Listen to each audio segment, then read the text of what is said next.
오늘 주신 하나님의 말씀 느헤미야 5장 7절에서 8절입니다. 자, 우리 한 목소리로 한번 같이 읽어보겠습니다. 자, 느헤미야 5장 7절 8절 말씀. 자, 시작. 깊이 생각하고 귀족들과 민장들을 꾸짖어 그들에게 이르기를 너희가 각기 형제에게 높은 이자를 취하는도다 하고 대회를 열고 그들을 쳐서 그들에게 이르기를 우리는 이방인의 손에 팔린 우리 형제 유다 사람들을 우리의 힘을 다하여 도로 찾았거늘 너희는 너희 형제를 팔고자 하느냐 더구나 우리의 손에 팔리게 하겠느냐 하매 그들이 잠잠하여 말이 없기로. 아멘. 자, 오늘 우리가 함께 읽은 이 말씀을 통해서요, 하나님 앞에 우열은 없다, 하나님 앞에서 우열은 없다라는 제목으로 은혜를 같이 나누도록 하겠습니다. 하나님께서 또 오늘 또 이 느헤미야를 통해 우리에게 주시고자 하는 하나님의 그 귀한 깨달음들, 또 주님의 마음 회복의 또 어떤 중심들을 또 오늘 보는 역사를 또 우리에게 충만히 일으켜 주실 줄 믿습니다. 오늘은 둘째 날입니다. 그런데 더 기도하게 됐던 것 같습니다. 왜냐하면 우리의 강력한 대적자가 나타났기 때문입니다. 바로 8시 20분부터 아시안게임 축구가 벌어집니다. 제가 모르겠어요. 어제 이제 우리 평소와는 좀 다르게 자율적으로 합심기도 하고 자유롭게 귀가하겠습니다 하고 저는 이제 무릎 꿇고 뒤돌아서서 기도해서 요 장면이 어떤 일이 벌어졌는지 모르는데 주여 주여 주여 하고 다 이렇게 주섬주섬 챙겨서 바로 나가신 건 아니죠? 네. 지켜보고 자, 우리도 또 충만하게 또 기도할 수 있는 또 그런 또 시간이 되기를 소망합니다. 자, 우리 화면을 먼저 좀 한번 보겠습니다. 저는 항상 자전거를 타고 교회에 출퇴근을 했었어요. 그런데 제가 다니는 자전거 도로에 어느 날 이상한 변화가 하나 생기기 시작했습니다. 바로 저 맨홀 뚜껑이에요. 어느 날 저 맨홀 뚜껑에 무언가를 점검을 했나 봐요. 그러면 똑바로 닫아놔야 되잖아요. 근데 지금 저거를 이렇게 돌려야 되는데 또 끝선은 맞췄어요. 아래 보면은 이게 불편했어요. 이게 제가 조금 예민한 데가 있나 봐요. 괜한 게 예민해져가지고 저게 불편했습니다. 저거 돌려주고 싶은데 어떻게 해야 되나 이런 마음을 또 가졌어요. 어쨌든 한 번의 마음의 불편함을 이기고 이제 제가 사역하던 대전중앙교회로 들어섰습니다. 그랬더니 그 다음 화면 한번 볼까요? 중간에 타일이 빠진 데가 있는데 보이시나요? 다른 색깔 타일로 저걸 채워넣었어요. 불편했어요. 이거를 참 어떻게 해야 되나 불편해서 그랬습니다. 제가요, 약간 뭐 이런 데 좀 신경 쓰이시는 분들이 있죠. 뭔가 줄 안 맞으면 조금 그렇고 약간 그런 거. 뭐 그렇다고 제가 모든 줄을 막 다 잘 맞추는 건 또 아니에요. 그냥 이런 게 이상하게 불편해요. 자, 그런데요, 참 보면요, 하나님이 저의 이런 그 좀 미련한 예민함도 하나님이 좀 쓰실 때가 있더라고요. 언제였냐면 다음 화면 한번 볼까요? 자, 여러분들 지금 이것의 문제점을 아시겠습니까?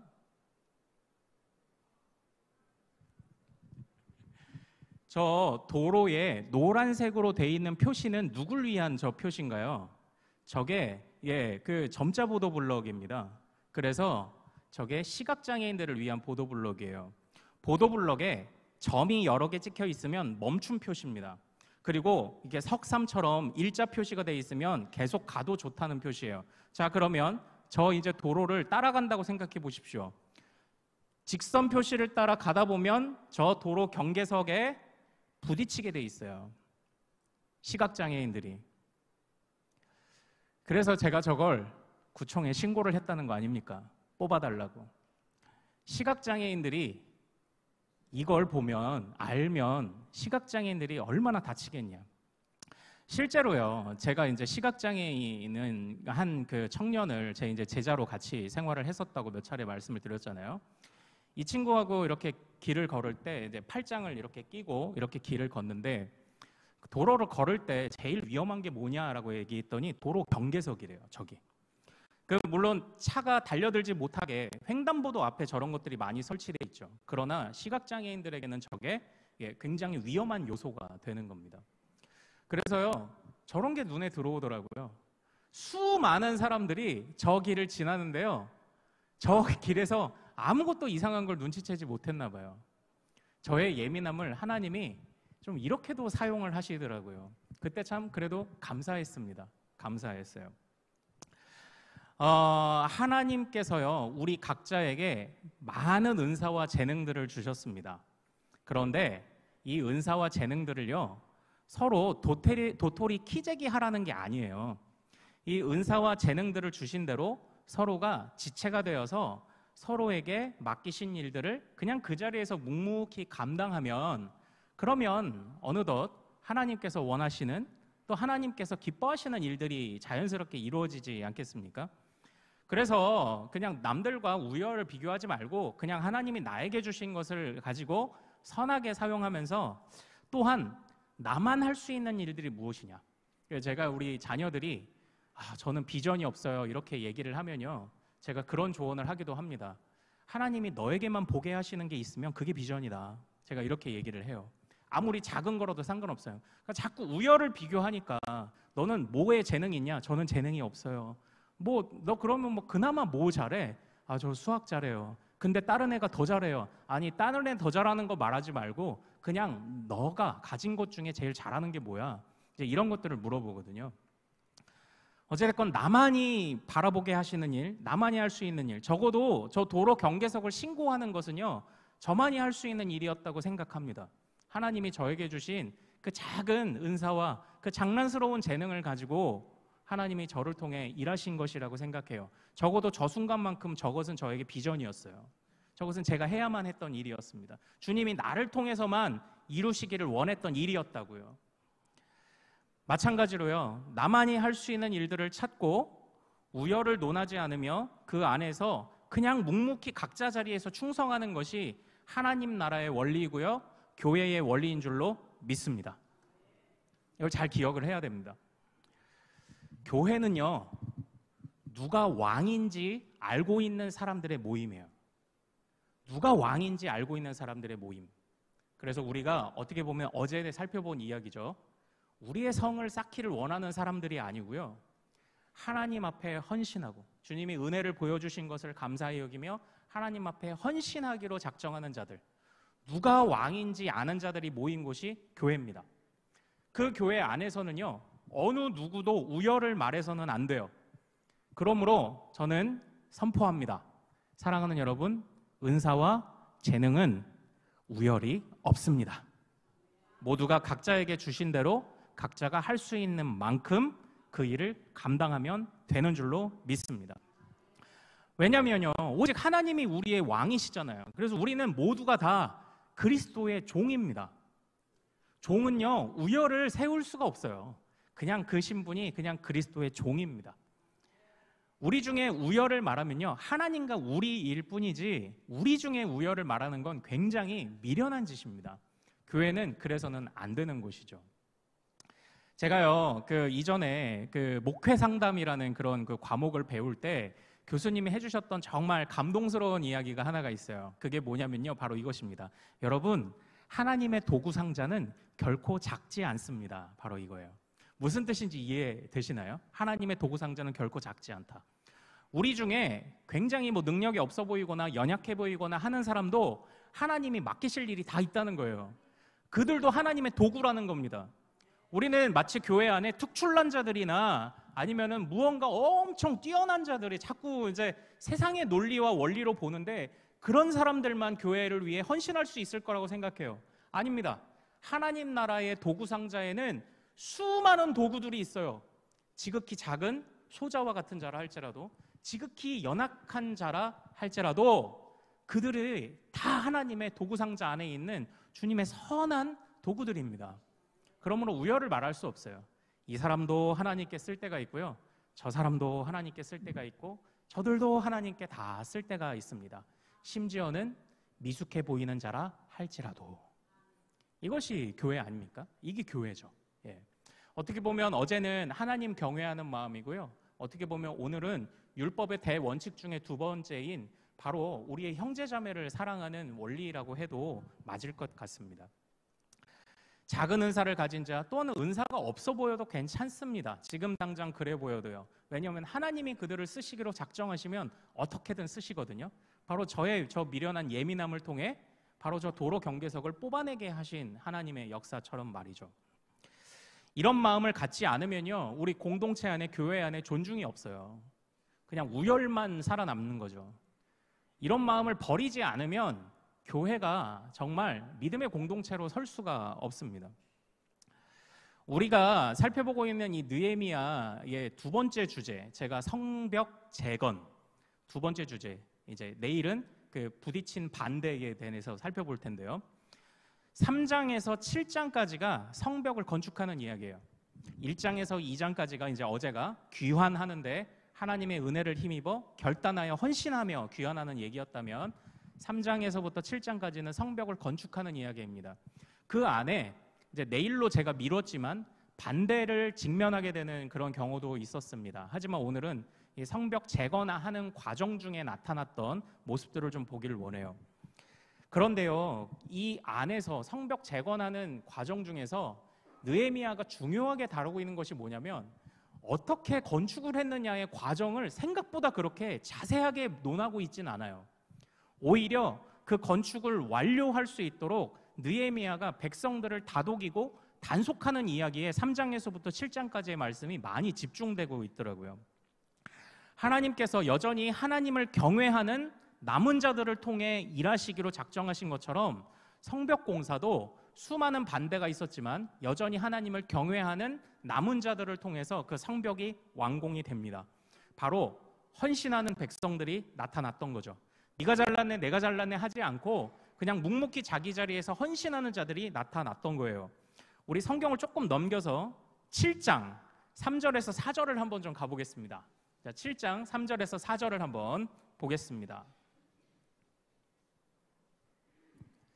자, 7장 3절에서 4절 같이 한번 읽겠습니다. 자, 시작. 내가 그들에게 이르기를 해가 높이 뜨기 전에는 예루살렘 성문을 열지 말고 아직 파수할 때에 곧 문을 닫고 빗장을 지르며 또 예루살렘 주민이 각각 자기가 지키는 곳에서 파수하되 자기 집 맞은편을 지키게 하라 하였노니 그 성읍은 광대하고 그 주민은 적으며 가옥은 미처 건축하지 못하였음이니라. 아멘. 이렇게 되어 있죠.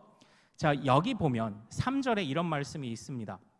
예루살렘 성문을 빗장을 닫고 예루살렘 주민이 각각 자기가 지키는 곳에서 파수했다. 그러니까 이 느헤미야가요, 이거는 성벽이 건축된 다음의 일입니다. 그런데 여기서 엿볼 수 있는 것이 느헤미야가요, 그 3장에서 보면 건축할 때도 지파별로 구역을 이렇게 좀 나눠줬습니다. 그래서 레위 지파로부터 건축을 시작해요. 좀 상징적이죠. 레위 지파.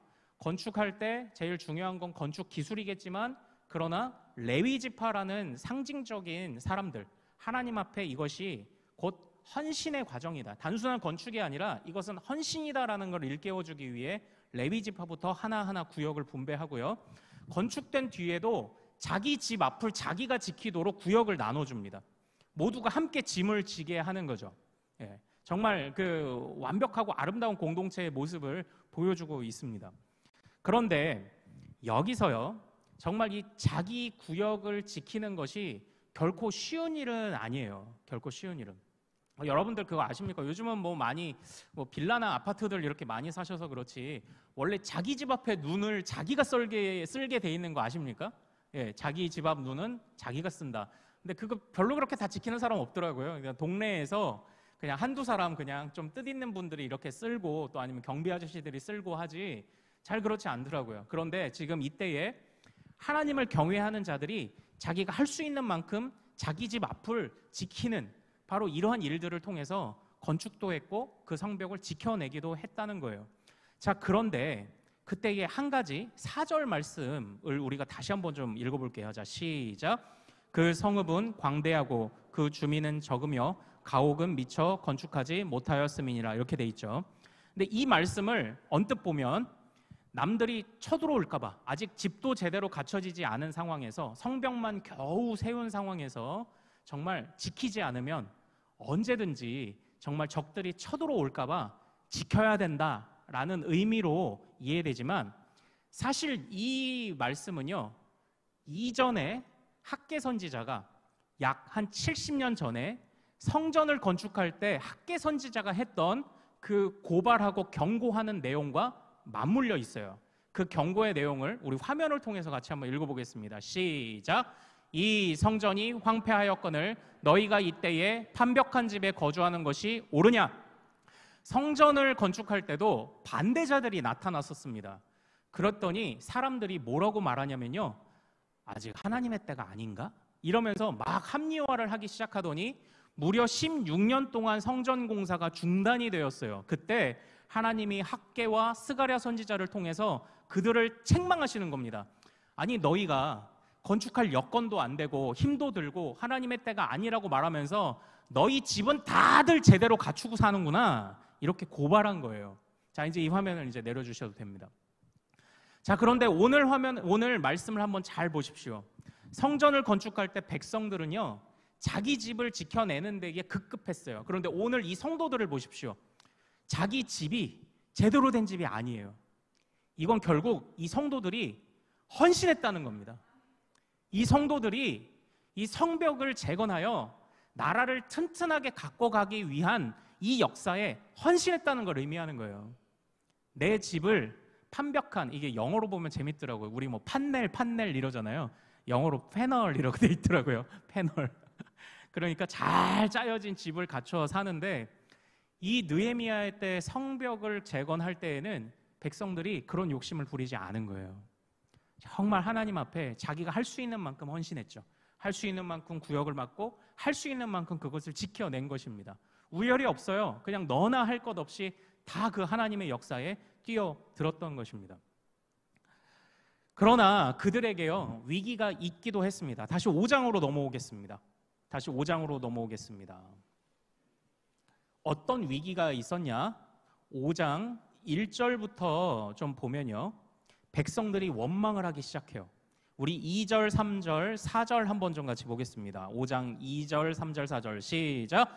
어떤 사람은 말하기를 우리와 우리 자녀가 많으니 양식을 얻어먹고 살아야 하겠다 하고, 어떤 사람은 말하기를 우리가 밭과 포도원과 집이라도 저당 잡히고 이 흉년에 곡식을 얻자 하고, 어떤 사람은 말하기를 우리는 밭과 포도원으로 돈을 빚내서 왕에게 세금을 바쳤도다 하고, 이렇게 돼 있죠.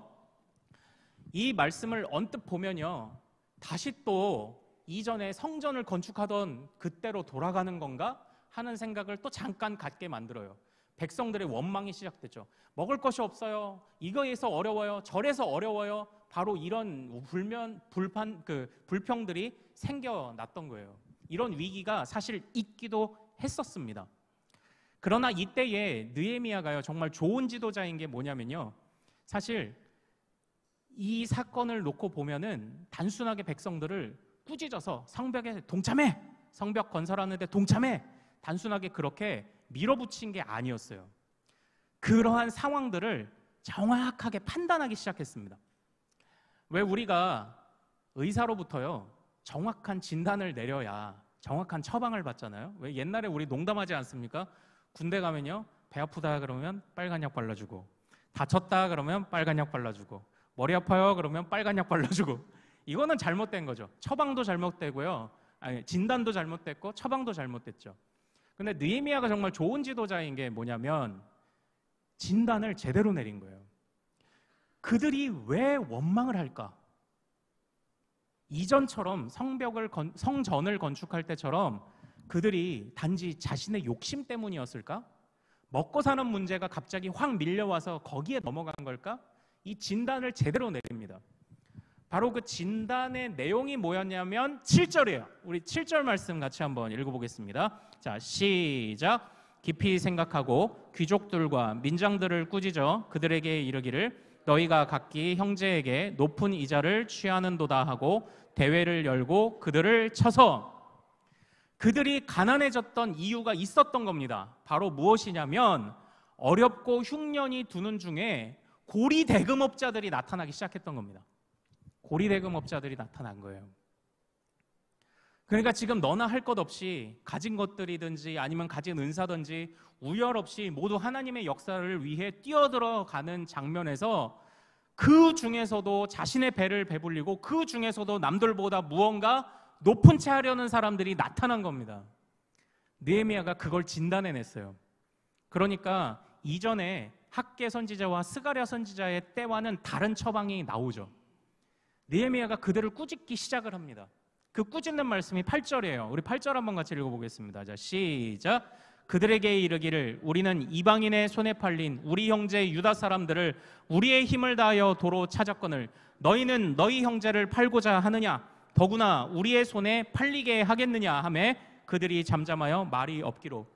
우리가 이 백성들을 데리고 귀환하기까지 얼마나 바벨론에서 많은 고생을 했는데, 또 바벨론에서부터 넉 달을 걸어 고향에 오기까지, 또 고향에 돌아와 황폐해진 땅을 보면서 그래도 여기서부터 다시 시작해보자고 의지를 불태웠던 게 엊그제인데 너희들이 어찌 지금 이러고 있느냐? 너희들이 어찌 이 공동체를 이렇게 해치고 있느냐? 지금 이 느헤미야가 이런 지적을 하고 있는 겁니다. 우리가 이방인에 팔려갔던 백성들을 구해왔더니 우리 같은 동족이 그 백성들을 또 팔아먹고 있구나. 지금 이 이야기를 하는 겁니다. 교회 공동체를 해치고 있죠. 저는 이 말씀을 보면서요, 생각나는 말씀이 하나 있었어요. 바로 누가복음 21장 2절에 등장하는 두 렙돈이 전부였던 과부였습니다. 두 렙돈이 전부였던 과부. 그런데 그 과부를 보면서 우리는 보통 이런 설교를 듣죠. 자신의 전부를 드려야 된다. 설교를 듣죠. 그러나 그것만 보면 50점이에요. 정확하게 그 과부가 두 렙돈은 한 2,000원이거든요. 그러니까 가진 재산 전부가 2,000원. 이제 그걸 보면서 여러분, 액수가 문제가 아닙니다. 하나님 앞에 전부를 드리는 게 중요합니다. 우리가 이런 교훈을 받지만 사실 문맥을 통해서 그 말씀을 좀 이해할 필요가 있어요. 그 문맥을 참고해 보면, 자, 우리 화면 한번 좀 볼까요? 같이 한번 읽어보겠습니다. 이 두 렙돈 과부가 가난했던 이유가 있습니다. 같이 한번 읽죠. 시작. 높은 자리 앉기를 좋아하는 서기관들을 주의하라. 그들은 과부의 가산을 삼키며 외식으로 길게 기도하니 그들이 더 엄중한 심판을 받으리라. 이 과부가 왜 2,000원이 전 재산이었냐? 바로 같은 동족인 서기관들이 그 과부의 가산을 삼키며 그 과부의 가산을 빼앗아 가려는 수많은 그들의 그 검은 생각들이 있었기 때문에 바로 그 과부가 그렇게 가난해졌던 거예요. 그러니까 주님은 이 과부를 더 높이 인정하시면서 단순하게 가진 것 전부를 드리는 것을 칭찬하신 것이 아닙니다. 한편으로는 이 과부보다 더 많은 재산으로 가지고 더 많은 예물을 드리지만 더러운 예물을 드리고 있던 서기관들을 책망하신 겁니다. 이 지금 우리 느헤미야의 상황과 똑같죠? 똑같습니다. 느헤미야의 백성들이 왜 어려워졌습니까? 왜 가난해졌습니까? 그 짐을 함께 지고자 하지 않았던 자들이 있었기 때문이죠. 이 과부가 왜 가난해졌습니까? 그 짐을 함께 지고자 하지 않았던 자들이 있었기 때문이죠. 바로 이런 상황이 너무나도 똑같은 거예요. 사랑하는 여러분, 우리 교회 안에도요, 바로 누가 먼저라고 할 것도 없이요, 그냥 우리는요, 그냥 우리 안에 공동체가 살아 있어야 됩니다. 우리의 형제와 자매가 우리 안에 살아 있어야 돼요. 그리고요, 또 한 가지 우리가 기왕 직분자 선거를 앞두고 기도하고자 하는 바, 저는 이 공동체, 이 한 영혼이 가슴에 살아있는 분들이 정말 직분자로 선출되기를 소망합니다. 이건요, 여러분들도 같은 기도 제목을 품고 성령 충만함으로 여러분들이 그런 분들을 뽑아야 돼요. 그런 분들을 분별해야 하고요. 그래야 됩니다. 정말 저는 이러한 일들이요, 정말 이 느헤미야가 이런 사람들을 책망하면서 책망하는 아주 중요한 말 한 가지가 등장을 하는데, 그 말씀이 완전히 여호와의 경고더라니까요. 사실 이러한 말씀과 연관되어 있는 성경의 병행 구절들을 같이 보는 게 성경을 이해하는 데 참 도움이 많이 돼요. 그 이스라엘 백성들이 바벨론 그리고 그 다음 페르시아까지 이렇게 포로기를 겪었던 것을 역대하에 있는 말씀은 이렇게 표현을 하고 있습니다. 우리 역대하 화면을 참고해서 36장 같이 한번 보겠습니다. 자, 시작. 이에 토지가 황폐하여 땅이 안식년을 누림같이 안식하여 70년을 지냈으니 여호와께서 예레미야의 입으로 하신 말씀이 이루어졌더라. 아멘. 이렇게 돼 있죠. 이 화면 한번 잘 보시죠. 지금 포로기로 끌려갔던 70년을 지금 성경이 어떻게 평가하고 있는지를 보십시오. 그 70년 끌려간 때가 바로 징계의 때죠. 징계의 때인데 바로 그 시기를 지금 뭐라고 표현하고 있습니까? 안식년이라고 표현하고 있어요. 그러니까 안식년은 무엇입니까? 이제 이 말씀 내려주셔야 됩니다. 네, 저를 보시고요. 안식년이 뭔가요? 안식년, 매 7년에 한 번씩 겪는 안식년이 되었을 때는 땅을 한 번씩 쉬어주죠. 이것은 단순히 땅의 지력이 다해서 한 번 쉬어줘서 땅을 회복하게 해주는 역할만이 아닙니다. 안식년에는 일부러 추수를 하지 않아요. 일부러 파종을 하지 않습니다. 어느 정도 그러나 저절로 나는 열매들이 있어요. 그러나 그 안식년에는 바로 그러한 열매들을, 아니면 평소에도 고아와 객과 나그네들을 위하여 그것들을 따먹을 수 있도록 허락해 주는 때입니다. 또 이 안식년이 7번 지나서, 완전수인 7번 지나서 50년에 한 번 돌아오는 희년에 되면요, 우리가 혹시 남의 땅을 저당 잡혀서 돈을 빌려 주었더라도요, 다 탕감해 줘야 됩니다. 다 탕감해 줘야 돼요.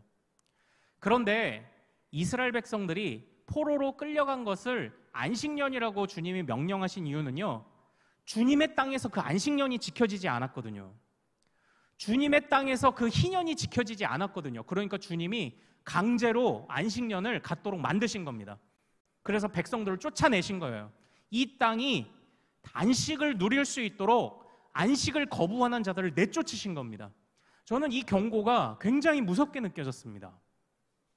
형제가 자매가 눈에 보이지 않고 그 안에서 도토리 키재기를 하며 우열을 말하고 한 영혼이 눈에 들어오지 않을 때의 결과, 하나님이 강제로 안식을 시켜버리시는 겁니다.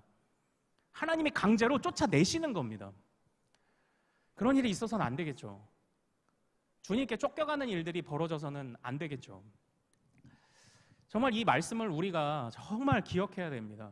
한 영혼이 눈에 들어오지 않을 때, 공동체가 눈에 들어오지 않을 때, 그때 회복은 일어나지 않습니다. 모두가 각자 자리에서 자신에게 주신 은사와 재능과 자신에게 주신 능력과 물질을 가지고 자신이 할 수 있는 만큼 각자의 자리에서 서로를 한 영혼을 생각하며 그 자리를 지키는 것, 그때 회복이 시작되는 줄로 믿으시길 소망합니다. 그게 교회죠. 그게 교회죠. 그게 하나님 나라죠. 그게 하나님 나라죠. 정말요, 하나님께서요, 정말 이 느헤미야서 그리고 이 포로기의 역사를 통해 하시는 말씀을 우리가 진짜 제대로 느껴야 됩니다. 이제 이러한 상황들을 파악한 그 느헤미야가요, 정말 그 이제 합당한 진단을 이제 진단을 내렸으니까 이제 처방도 내리잖아요. 그러나 그 안에 정말 느헤미야의 아름다운 모습이 나타나요. 정말 아름다운 모습이, 어떤 모습이 나타나냐면요, 자, 우리 5장 9절 한번 읽어보겠습니다. 아닙니다. 5장 9절 말고요, 10절 11절 읽어봅시다. 네, 5장 10절 11절. 자, 시작. 나와 내 형제와 종자들도 역시 돈과 양식을 백성에게 구워 주었거니와 우리가 그 이자 받기를 그치자. 그런즉 너희는 그들에게 오늘이라도 그들의 밭과 포도원과 감람원과 집이며 너희가 구워준 돈이나 양식이나 새 포도주나 기름의 100분의 1을 돌려보내라 하였더니, 이렇게 돼 있죠. 이것을 보면서 이제 살짝 벗어나서 그런 생각도 좀 들었습니다. 그 하나님의 일을 하는 건요, 무대뽀로 밀고 나가는 게 하나님의 일이 아니에요. 때로는 우리가요, 하나님의 일을 한다고 할 때 막 무대뽀로 밀고 나가는 경우가 있는데요, 아닙니다. 찬찬히 생각해야 돼요. 우리가 하나님의 놀라운 기적도, 하나님의 놀라운 역사도 기대하지만 하나님이 상식을 만드시고 상식을 이끄시는 하나님이라는 것도 기억해야 됩니다. 그래서 느헤미야는 그냥 무대뽀로 밀어붙이지 않았어요. 너희들 재산 다 내놔! 이러지 않았습니다. 또한 그 사람들도 받아들일 수 있을 만큼 우리가 더 이상 이자 받기를 그치자. 그리고 100분의 1을 돌려보내자. 10분의 1이라면 어쨌을지 모르지만 100분의 1은 큰 부담은 없잖아요. 돌려보낼 수 있잖아요. 그렇게 밀어붙이는 대신 찬찬히 백성들을 설득하고, 정말 좋은 지도자죠. 정말 좋은 지도자죠. 그리고 나서 느헤미야가 뭐라고 말하는지 14절 말씀 읽어보겠습니다. 자, 시작. 또한 유다 땅 총독으로 세움을 받은 때 곧 아닥사스다 왕 제20년부터 제32년까지 12년 동안은 나와 내 형제들이 총독의 녹을 먹지 아니하였느니라 이렇게 돼 있죠.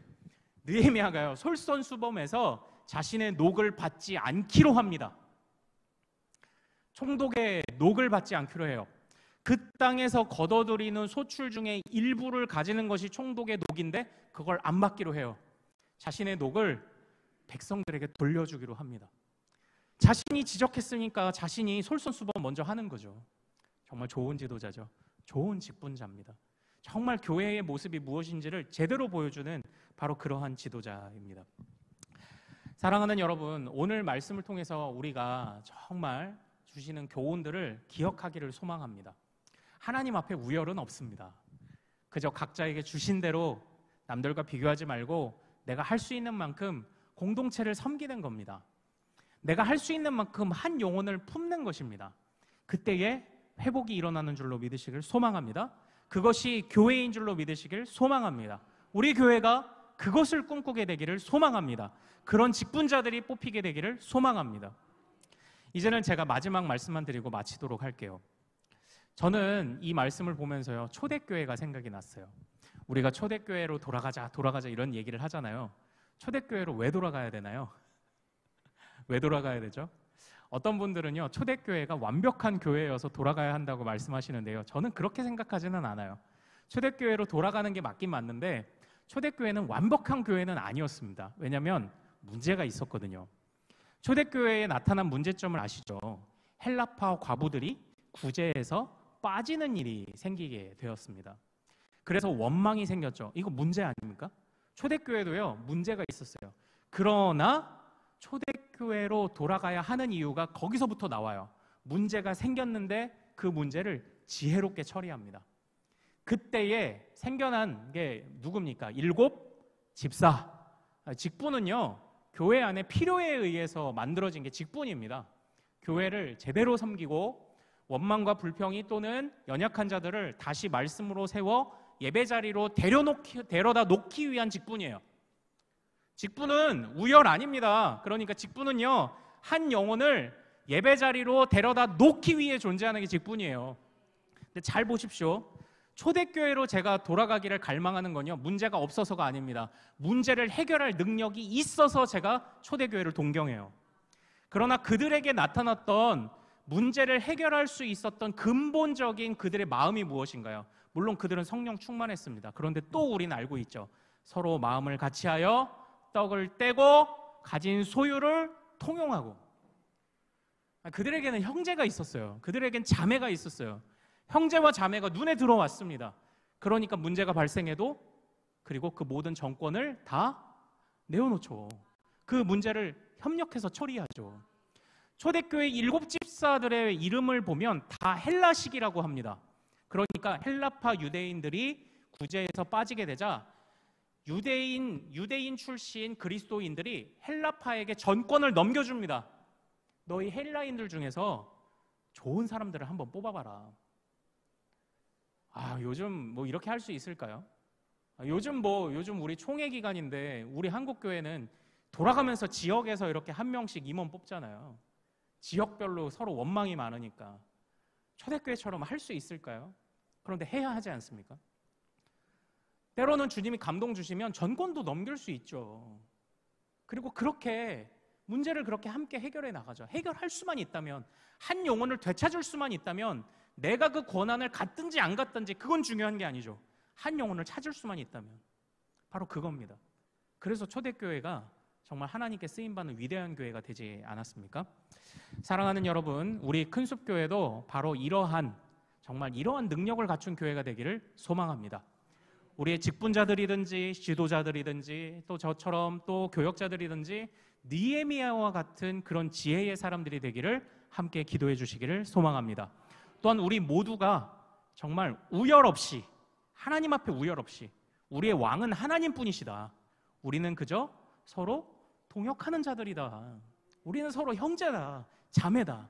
이 마음을 품고 나아갈 때 하나님이 분명한 교회의 회복을, 예배의 회복을 주실 줄로 믿습니다. 자, 우리 찬양합시다. 주 안에 우린 하나. 우리 같이 찬양하며 기도로 나아갑시다.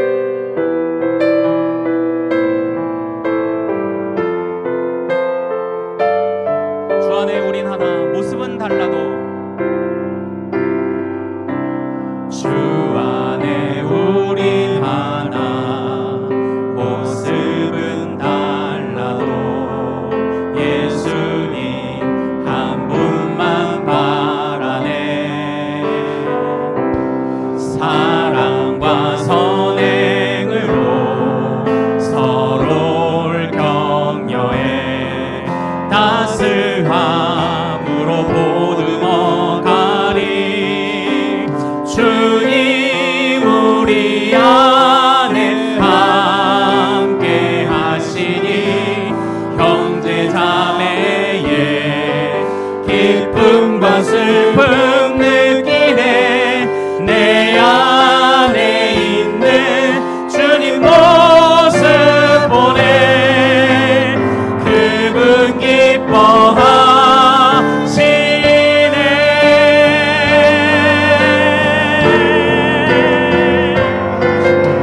주님 우리를 통해 계획하신 일, 부족한 입술로 찬양하게 하신 일.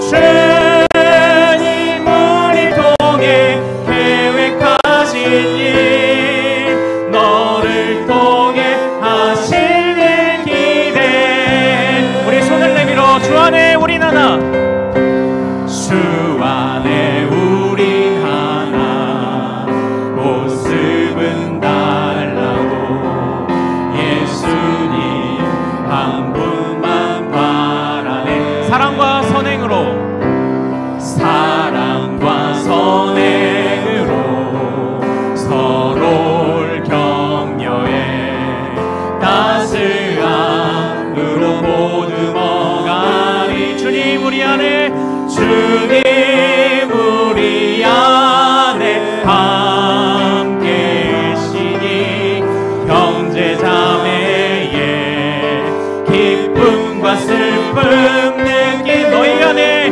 내 안에 있는 주님 모습 보네. 그분 기뻐하시네.